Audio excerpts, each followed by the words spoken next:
guys, in this video I'm going to be showing you guys how I got this amazing jerk chicken lo mein. So if you're interested in that, then just keep on watching.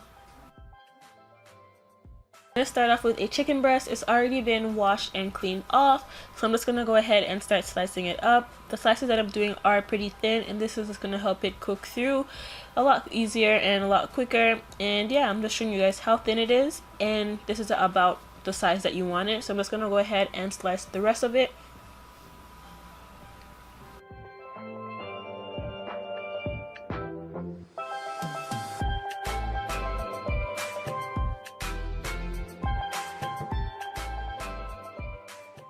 Season that I'm going to be using is the Eaton's Jamaican Boston-based style jerk seasoning. I have mine in hot, but you don't need to have yours in hot because contrary to popular belief, jerk chicken does not have to be spicy.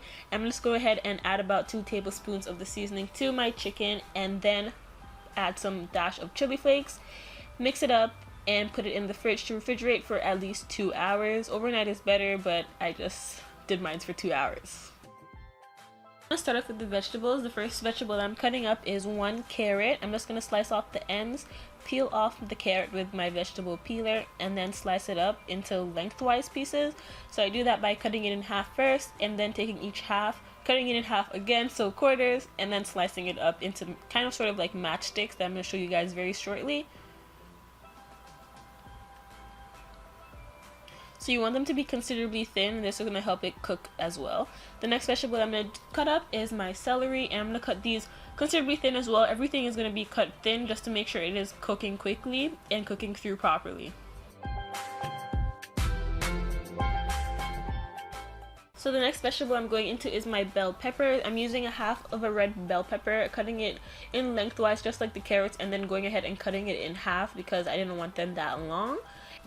After that, I'm going to my cabbage. I used about 1 cup of a cabbage, I would say.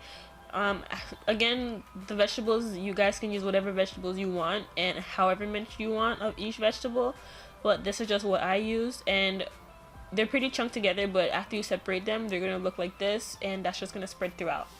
At this point, I'm just going to get the water boiling for my pasta. I'm going to add a little bit of oil and salt to the water. The oil is just basically going to help the pasta not stick together. After I add the oil and the salt to the water, I'm just going to cover it up and get it to a boil. My water is coming to a boil. I'm going to go ahead and add the pasta. This is the pasta I'm going to be using because I don't have the traditional noodles that they usually use. After that's getting to a boil, I'm going to go ahead and start on my ginger. I'm going to slice off a bit of the ginger and then just grate it up on the smallest side of my grater after I run it through my vegetable peeler. This is the side that I use when I want something to be like very very thin, like kind of like a mush. So I'm just going to run that through. I'm going to show you guys how much I have after. Next, I'm going to be going with my scotch bonnet pepper, and I'm going to cut out the core where majority of the seeds are. After I cut it out, I'm just going to go ahead and slice up the scotch bonnet pepper and add that to the plate where I already have the ginger. Now my pasta is cooked. I'm just going to stir it up to make sure it's the right texture that I want it to be, the right firmness. After I make sure that it is how I want it to be, I'm going to go ahead and turn off the heat, strain off the water from the pasta, and add the pasta to a bowl of cold water. And this pasta is just basically, for now, it's going to sit in the cold water until I'm done cooking all the other vegetables that I need to add to it.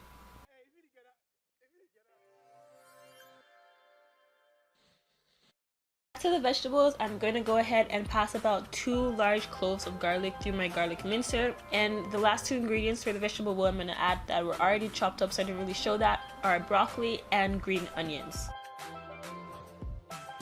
So in this bowl, I have every vegetable that I showed you guys. This all mixed together in the bowl. The cabbage, the bell peppers, the broccoli, everything is in this bowl. Let's give it a quick little spin to show you guys.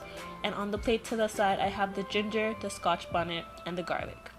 So to make this sauce, I'm going to add a couple of things. I'm going to start with soy sauce, brown sugar, salt, and a little bit of black pepper. I'm just going to give that a quick stir and set that aside. Now I'm going to start cooking the chicken. I'm going to add some olive oil to my hot pan. The pan is already very hot.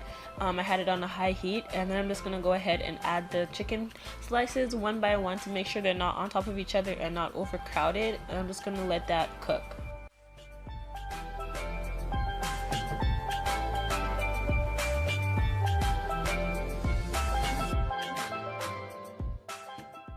So halfway through the cooking time, I'm gonna go ahead and flip each slice of chicken to make sure it's evenly cooked on both sides.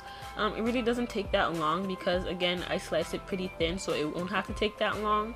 And yeah, once I flip the chicken, I'm just gonna let it stay there and cook for a while. Once it is fully cooked on both sides and throughout the chicken, I'm just gonna go ahead and remove the chicken from the pan, give the pan a quick little rinse with just some water, and then refill it with some vegetable oil this time. And then I'm gonna be starting to cook the vegetables. So again, I added the vegetable oil to high heat pan, and then I'm gonna go ahead and add all the garlic, scotch bonnet, and ginger that I had into the hot pan. Once that is fully cooked, I'm gonna go ahead in with my vegetables. You really need a bigger pan to do this because it's a lot easier to mix when you have a bigger pan. But once the vegetables are like pretty cooked, I added them to my large saucepan. Instead, I had to move over to there. And then once those are cooked, I'm gonna go ahead and add my noodles, give it a quick stir, add the chicken, give that a quick stir.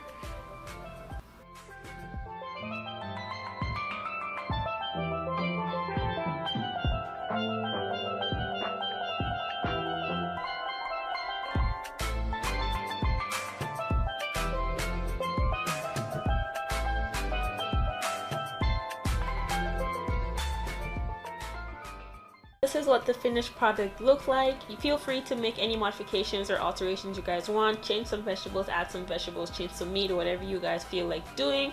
And to my mom who said I can't cook, then now what this may I do.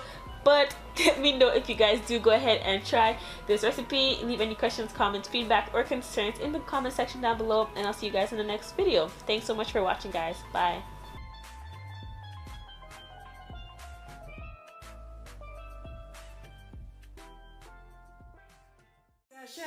Shantae. That's right. Shantae. Shantae. Shantae. Shantae. Shantae. Shantae.